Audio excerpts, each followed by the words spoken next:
going to be a bike check about my Rivendell. It's a Sam Hillborne. It's a 58. Is that right? 58 centimeter bicycle that I bought used. I was interested in doing some touring and randonneuring, so I bought this bicycle from a dealer in Rochester, New York. And it's interesting because it has two top tubes. That's looks unusual. It gets a lot of comments, and it seems to work fine. So this bicycle is steel, and I've tried to keep this as simple a bike as I can because of the kind of riding that I do, and sometimes there's no one to help me, so I need to be able to fix it. So we'll start at the front and work our way back. This is a Nito Technomic stem. It's like 10 centimeter stem. It's a tiny little stem. It's way up high so that the handlebars are up high. I have a problem with my back, so being upright is good. This is kind of Rivendell's philosophy, is to stay relatively upright and not be so tucked like a lot of bicycles do. I've got on, this is a Nito Noodle 42 centimeter wide handlebar. It has red shift I want to say control inserts in here. They make this platform a little wider for your hands. I ride like this a lot, and so this gives me a pretty good place to put my hands on very long rides. That's a Brooks microfiber tape, mostly. I've torn it up, so I put a little Brooks or New Bombs handlebar tape down there. These are the TRP brake levers. They work really well. They don't do the shifting. The shifting are Shimano 9-speed bar ends. They can be put in friction mode, but mostly I don't. This is a 9-speed bike. A little more on gearing in a minute. It came with these brakes. These are Paul Racer brakes. They're very dirty right now because I've been riding the bike. And cool stop pads. And they work really, really well, and very strong brakes. This is a Nito Marks, they call it the Marks rack. Maybe it's an M1, I think is what it's called. And I put a Acorn handle randonneuring style boxy bag on it. Mounted to the rack is an Edelux 2 upside down light. It's got a little switch down here. I can turn the lights on and off. You can see there's exposed cabling here that runs down the fork to a Sun 28 hub, a dynamo hub. This lets me run these lights all night long and not worry about it. And there's a cable that goes back and down the frame to another light back here. Is the Secula Plus, and or Secula. It's a Secula light. I guess it's another dynamo light, and that stays on all night. Well, it stays on all the time I have that switch on. What else can we talk about up here? Well, I guess we can start looking at the wheels. The wheels that came with this bike when I bought it used were Velocity Dyad rims. And so I've kept them. They're kind of neat because they have a little anodizing on them. They're not the standard Dyad rims. They're a little bluish. I don't know if you can see that with the light. They're kind of a bluish tinge. I thought that was so neat, so I kept them. And I kept the I bought a spare Dyad wheel, and I've got it mounted without the dynamo light, and I've never used it because I love the dynamo. I'm running Contact Speeds as tires. These are 37 millimeter tires, and I've run a bunch of other tires that a lot of people love for randonneuring.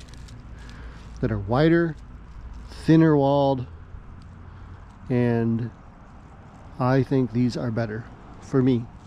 I haven't had a flat with these for a year and a half, and I can't say that for any other tire. They're very comfortable.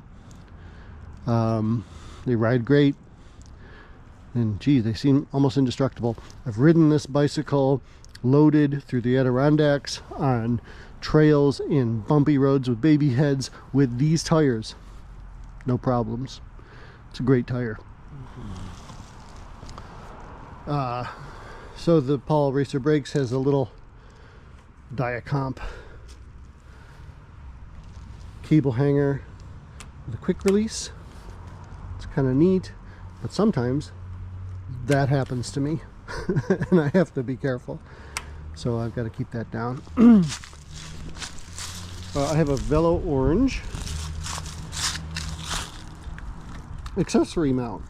I keep typically a GPS up here. I usually use the Garmin E-Trex. It's a 30X. It slides into this slot, and I can keep a spare battery light up here. It keeps my hands free. And it rides up above the rando bag that usually sits there. Oh, this bike, it has a sticker. It says Yellow Haus. Yellow Haus was the distributor who's since out of business, but who's the owner sold me his bike. This was his personal bike. And boy, am I glad I got it. These aren't fancy cages. These are made by Zeffel. I like them. They have a little bit of leather here to kind of tamp down any chatter. They're a lot thinner than a lot of really fancy bottle cages, but these work great. I like them just fine. Maybe if they fall apart, I'll buy something else. Let's go back up. This is a Brooks B17 Honey. I've replaced the tensioning bolt with just a regular bolt because it snapped. And it's fine. I can put a, if you can see that, I can put an Allen wrench down there, crescent wrench here, and tension it just fine. This is a Velo Orange seat post, which lets me angle this seat any way I want. It's infinitely flexible. It's a 2-bolt system. Works really well. This is a Paradise Bagman, I think they call it. The mount is quick release. I can pop this Paradise bag off in a jiffy if I want to. This is not typically how I run it. I usually run a small Ruthworks wedge here, and I'll sometimes put a frame bag in here to hold some food and things like that. And I have a variety of different kinds of bags and baskets that I can use on this bike, and I do. This is also another Paul Racer brake. Let's see, what are we running for gears? So these are Velo Orange Grand Cru cranks. It's using an IRD cup and cone style bottom bracket, and I rebuild it myself sometimes. This is a Shimano Claris front derailleur. My understanding of this is that this is like has a really long lever and is easy to move with very little effort from the front shifter. It's never been a problem. It is almost bomb proof, I'm sure. It is probably not the lightest component in the world, but it's great. These are some used Shimano SPD pedals, which I use when I'm doing a lot of randonneuring. You can see it's all greasy. I just rebuilt them and running them. Some grease needs some cleaning up there. The chain rings are the Proviz 5. Oh, why am I dropping the name on it? Maybe it'll come to me in a second. TA Specialties, right? Specialties cranks. This is a 42. That's a 26. It's a big gap and gives me a huge amount of range. Not a lot of overlap, but man, that's helpful. In the back, I have a Shimano 9-speed cassette on a Velo Orange Grand Cru touring hub, and this goes from 11 to 34. It gives me a lot of range with that 4226 up front.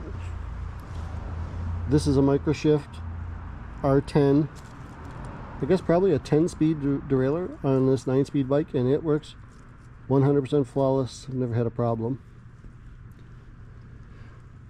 What else can I talk about this bike?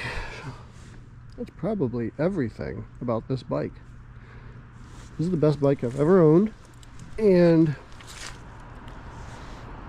it's taken me on some really neat trips.